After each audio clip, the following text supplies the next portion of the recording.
This is News Compact reaching you from Roswell Television. I'm Olawade Bolarewa. PDP expels Wike, Fayose, and others at Ibadan Convention. Federal government reverses mother tongue education policy. Kebbi governor terrorists abduct female students. Pope Leo, Nigerian faces Christian persecution. Nigeria misses World Cup qualification again.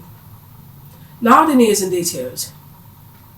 The People Democratic Party (PDP) has announced the expulsion of FCT Minister Nyesom Wike, former Governor of Ekiti Ayodele Fayose, and Senator Samuel Anyawu, alongside several other key stakeholders, at its 2025 National Elective Convention held in Ibadan, Oyo State. The expulsion motion was moved by former Deputy National Chairman Chief Bode George and seconded by Governor Balam Ahmed at Bauchi State, and it was overwhelmingly endorsed by convention delegates. PDP leader described the move as necessary to address anti-party activities and restore discipline within the party. The decision also included the suspension of former National Legal Advisor Kamaldeen Ajibade San and Senator Mao Owabunwa, signaling the party's strict stance against dissenting voices. However, the decision immediately sparked backlash from the key PDP leaders who distanced themselves from the action and questioned its legitimacy. Governor Amadu Umaru Fintiri of Adamawa State said he was not part of the decision and strongly condemned the move. In a statement of his official ex-handle, Fintiri said the expulsion was not in the best interest of the party and warned that it could plunge the PDP into further crisis. He reaffirmed its commitment to peace and internal unity, emphasizing the need for reconciliation rather than division. Similarly, Governor Caleb Mufwang of Plateau State publicly rejected the decision. Mufwang stated that the issue was never discussed at the PDP Governors Forum or within the National Executive Committee (NEC) before tabled on the convention floor. Mufwang described the move as unrepresentative of his position and capable of destabilizing the party and of the future political engagements. Tensions and flared among delegates at the convention, with posters of absent governors reportedly torn. Senior aide to Wike, Larry Olayinka, dismissed the convention's disciplinary process as lacking transparency, describing it as more of a social gathering than a credible decision-making session. Several party insiders further alleged that the motion was smuggled into the day's agenda without proper consultation, and a development that has raised questions about internal procedures and due process. Political analysts warn that unless the PDP urgently addresses its worsening internal divisions, the party risks undermining its electoral strength and credibility going into the next cycle of national elections. The federal government has officially reversed its 2022 policy mandating the use of mother tongue instruction in basic education, restating English as the primary language of teaching from early childhood to tertiary levels. The reversals follows months of review by education experts, curriculum planners, and examination bodies. According to government officials, recent performance trends in national examinations such as Wike, NECO, and JAM showed poorer outcomes in areas where indigenous language instruction was implemented.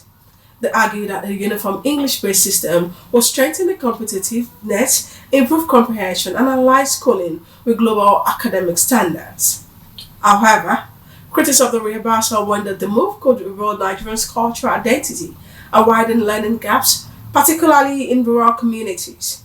The Minister of State for Education, Prof. Suwaibi Ahmed, said the government will launch nationwide teacher training programs to improve foundational literacy and numeracy as part of its new approach. Meanwhile, President Bola Ahmed Tinubu has deployed his peace envoy, Dr. Abiodun Ese, to Plateau State to mediate rising communal tensions.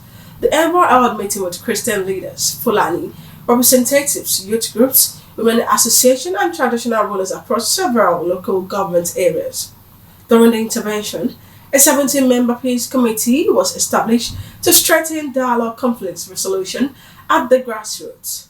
The initiative is part of the federal government's efforts to restore stability in Plateau, which has suffered recurrent attacks, land disputes, and ethnic tensions. Residents welcomed the move but emphasized that the true peace will require long-term commitment, justice for victims, and sincere cooperation from all parties involved.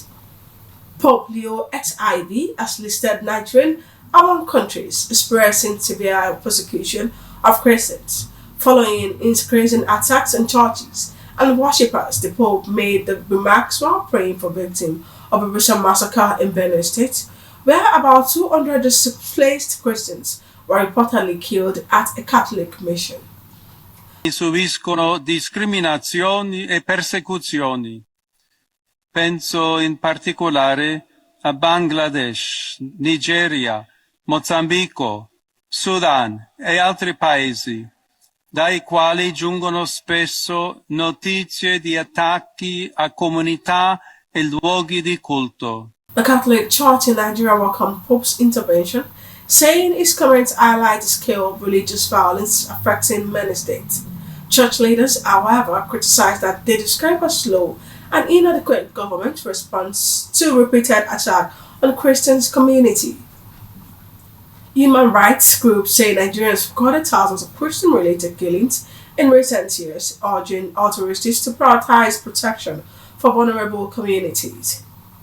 On crime scene, government's girls' secondary school in Kebbi State, killing the vice principal and abducting several female students in an overnight attack. Security agencies says the incident mirrors the growing wave of mass school kidnapping across northern Nigeria. Parents and residents have called for urgent intervention as panic spread through the affected communities. The state government condemned the attack and assured that joint security forces have launched a rescue operation. Authorities say early intelligence suggests the attackers belong to a heavily armed group operating around the forest belt linking Zamfara and Kebbi. The number of abducted students remain unconfirmed as rescue efforts continue. The incident has renewed calls for the federal government to strengthen school security and address the rising rate of student-targeted abductions in the north. Other sports. Nigerian Super Eagles have failed to qualify for the 2026 FIFA World Cup, marking the second consecutive absence after also missing the 2022 tournament in Qatar. Despite a convincing 4-0 win over Benin Republic, powered by Victor Osimhen's hat-trick, the team fell short in the overall qualification standings. Sports analyst says inconsistent technical planning, managerial instability, and administrative lapses within the Nigerian Football Federation (NFF) contributed significantly to the setback. Former players and commentators have expressed disappointment, noting that the country's rich talent pipeline has not been effectively harnessed. The financial implications are also substantial, with Nigeria set to lose out on more than $100 million in potential FIFA playouts, sponsorship, and commercial earnings tied to World Cup participation. Calls for sweeping reforms in Nigerian football have grown louder, with experts urging long-term investment in youth development and coaching infrastructure. That will be all for now on News Compact right here on Rulers World Television. For more updates, visit our website at www.rulersworldtelevision.com and do subscribe to our YouTube channel, Rulers World Television, and also follow us also on our social media handle, X, Facebook, Instagram, and TikTok, all as Rulers World. Thank you for watching. I'm Ololade Bolariwa.